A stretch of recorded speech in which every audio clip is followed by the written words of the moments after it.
This project is on careers in information technology.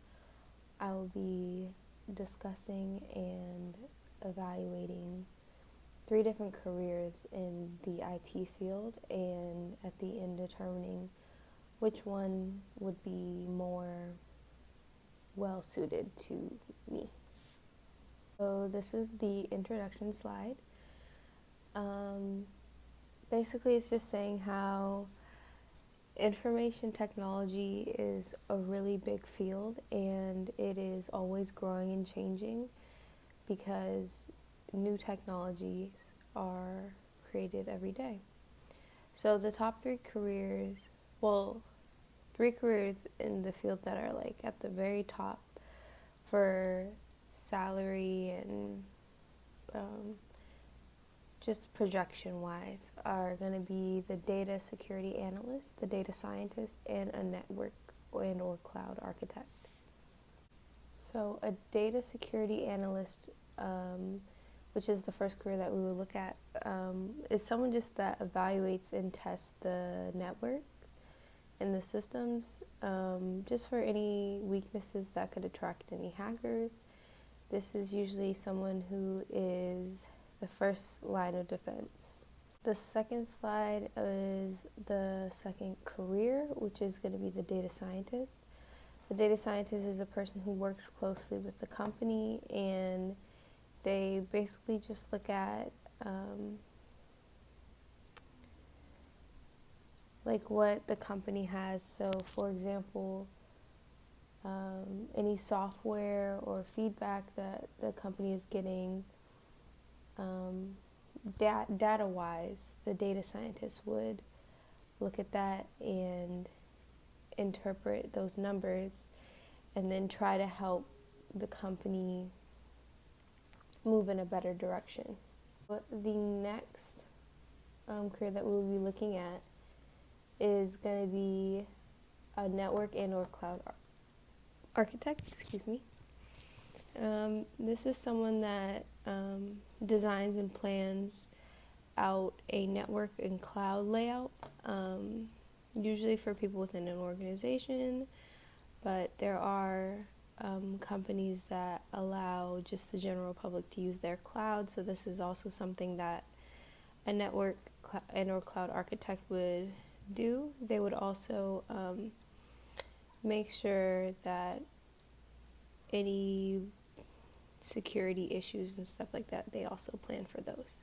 This slide is going to be career comparisons. So basically I took the 3 careers that we just previously discussed, and I broke them down by salary, education, and growth opportunities. These are, to me, the strongest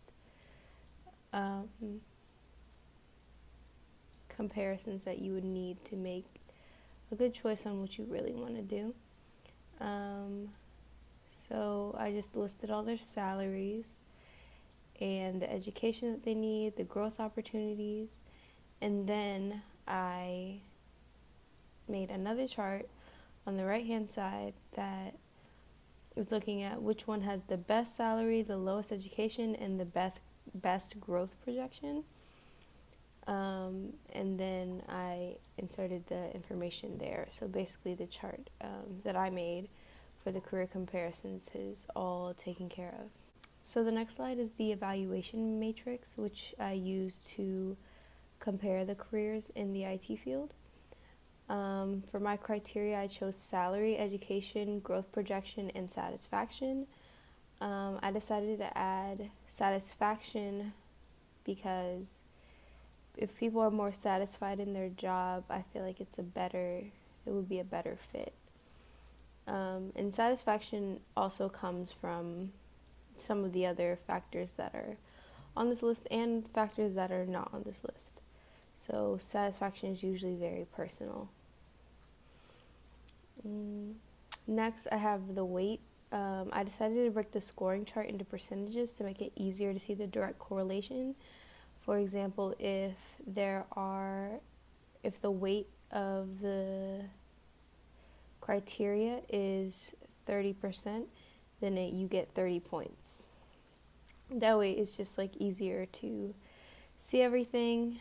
The percentages are going to be different, obviously, than the exact numbers we get, though. So, and for moving on, you'll see that the number on the left is going to be the number of points, and the number on the right is going to be the percentage. So, for example, the data security analyst, they got 25 out of 30 points, which is going to be 83%.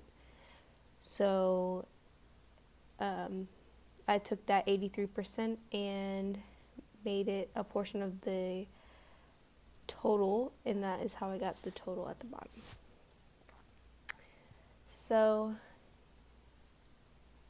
the best way I can describe how I assigned points was I basically, so for the last slide where I put who has the best, who has the lowest education needed for the best salary and whatever, I took that, and if the numbers were at the highest for all three of the careers, they would get 100%.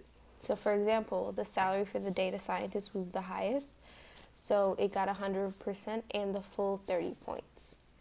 But the data security analyst was the next highest, so they got 5 points taken off, so 25 out of 30, which is 83%. And then the network and or cloud architect was the lowest, but the low was not super low. It's something that definitely any person could make a great living off of.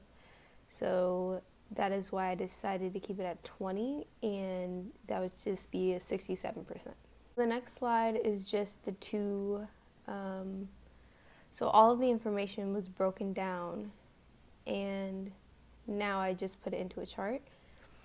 So the chart on the left deals directly with the points, comparing the points that each one got, and then the chart on the right deals with the percentages. So that is how I decided to set it up. In any field that you work in, there's always going to be some technological or ethical issues.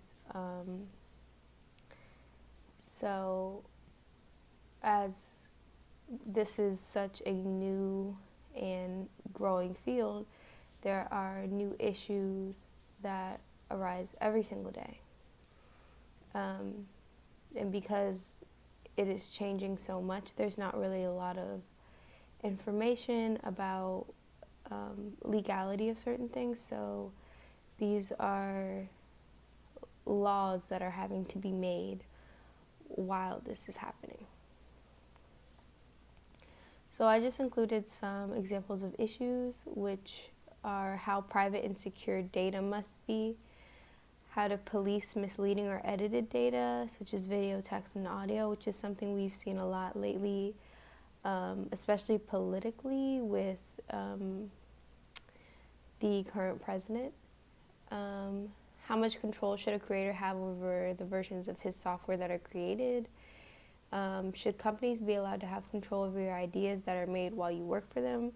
These are all some very big issues that just have to be maneuvered. For my conclusion, based off of the scores and the points, I would most likely try to be a network and or cloud architect. Even though their salary is the lowest, it's still $99,000 on average per year. So even though that's the lowest, everything else they had was super high. Everyone in the career seemed very satisfied with their job. They didn't have to go out and get anything over a 4-year degree to get into the job. They had a very high growth projection, so if you went to school for this, you're most likely going to be able to find a job in your career field, as opposed to something like journaling, where their projection is not as high, and it would be harder for you to find a job in that field because they are less in demand. In my last slide are just all of the references and places that I pulled information from.